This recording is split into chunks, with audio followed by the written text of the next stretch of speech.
התחלנו לעסוק במאבקים הערכיים שקיימים בתוך האנושות. ודיברנו על המאבק, האם האדם במרכז או אלוהים במרכז, והראינו שהיהדות נותנת פתרון. יש סוגיות נוספות, סוגיות מוסריות. בואו נקרא.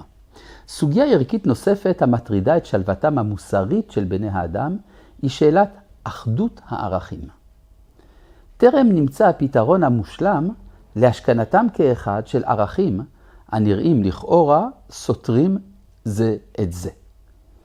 השאלה עולה בכל חריפותה בדבר היחס בין החמלה למשפט.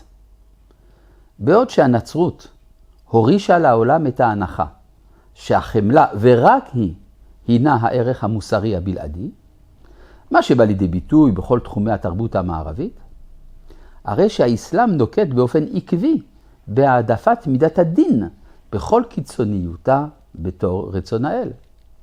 אז אם כן, או חסד או דין.